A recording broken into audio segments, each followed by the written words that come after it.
नमस्कार, मैं हूं फरहान। आप देख रहे हैं नेक्स्ट 9 न्यूज नेशन। विश्व हिंदू परिषद वीएचपी, लगातार इनकी तरफ से विवादित बयान आते रहते हैं। जब तक प्रवीण तोगड़िया रहे तब भी आते थे, जब उनको भगा दिया गया तो भी आते हैं। इस वक्त वीएचपी के संयुक्त महासचिव हैं सुरेंद्र जैन। उनका एक महत्वपूर्ण बयान सामने आया है और ये बयान वाकई में महत्वपूर्ण है, लेकिन इसमें सच्चाई कितनी है वर्तमान में यह मैं नहीं समझ पा रहा हूं। ये आप मुझे कमेंट सेक्शन में बताएंगे। तो जो सुरेंद्र जैन हैं, उन्होंने कहा है कि भारत सरकार को कानून बनाना चाहिए। किस बात को लेकर? अवैध धर्मांतरण को लेकर, लव जिहाद को लेकर एक बड़ा बयान दिया उन्होंने, और हिंदू देवी देवताओं के अपमान को लेकर कानून बनना चाहिए। बिल्कुल बनना चाहिए। यदि कोई इसके विरोध में रहता है तो वह वाकई में एक इंसान नहीं है, मनुष्य नहीं है। विश्व हिंदू परिषद के संयुक्त राष्ट्रीय महासचिव ने एकदम सही कहा है सुरेंद्र जैन ने कि इस पर कानून बनना चाहिए, लेकिन कई सवाल उठते हैं इन बातों को लेकर। तीसरे पॉइंट को लेकर नहीं, ऊपर के 2 पॉइंट को लेकर कि आखिर अवैध धर्मांतरण क्या होता है।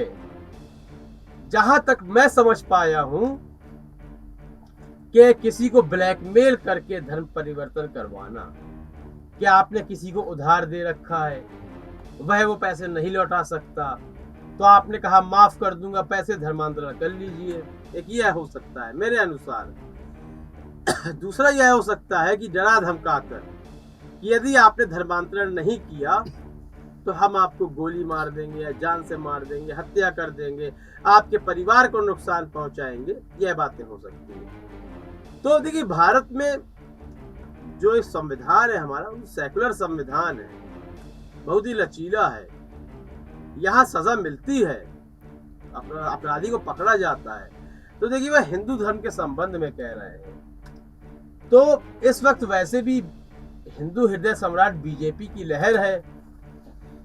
आप सड़कों में नमाज नहीं पढ़ सकते, हिजाब नहीं पहन सकते, तो जबरन धर्मांतरण कैसे कराएंगे? और ये कब हुआ? देखिए, जब व्यक्ति 18 वर्ष से अधिक का हो जाता है तो उसको अधिकार है, वह किसी भी धर्म को पसंद कर सकता है, किसी से भी शादी कर सकता है, कहीं भी घूमने जा सकता है, कोई भी नौकरी कर सकता है, यह उसके बाद अधिकार होता है।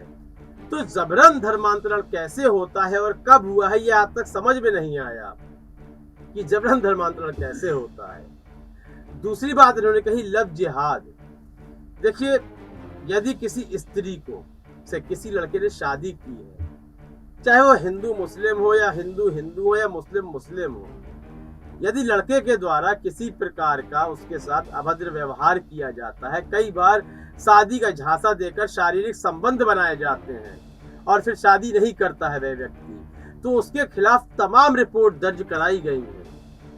मैं ये नहीं कह रहा हूं कि एक ही धर्म के लोगों के साथ यह होता। हो सकता है कि हिंदू लड़की हो, मुस्लिम लड़के ने झांसा दिया हो सकता है मुस्लिम लड़की हो, हिंदू लड़के ने झांसा दिया हो, तो उसके लिए प्रावधान है।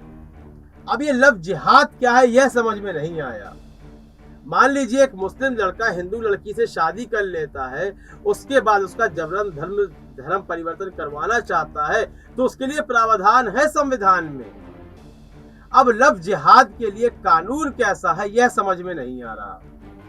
तीसरी बात उन्होंने कहा कि हिंदू देवी देवताओं के लिए अभद्र टिप्पणी, चाहे हिंदू देवी देवता हो या मुस्लिम धर्म हो, पारसी हो, बौद्ध हो, जैन हो, सिख हो, कोई भी हो, किसी भी धर्म के एक महत्वपूर्ण व्यक्ति या उसके देवता या उसके ईश्वर के लिए आप अभद्र टिप्पणी नहीं कर सकते। यदि करते हैं तो ईश निंदा का कानून वाकई में होना चाहिए। या आप सही कह रहे हैं, लेकिन क्या आपका रवैया पक्षपात नहीं है? आपको याद होगा, मकबूल फिदा हुसैन ने जब देवी सीता की अभद्र तस्वीर बनाई थी और उनका देश निकाला कर दिया था, क्या किसी मुस्लिम समुदाय के लोगों ने आपत्ति जताई थी कि आपने उनका देश निकाला क्यों किया? बल्कि सबने यही कहा था, सबने निंदा की थी मकबूल फिदा हुसैन की।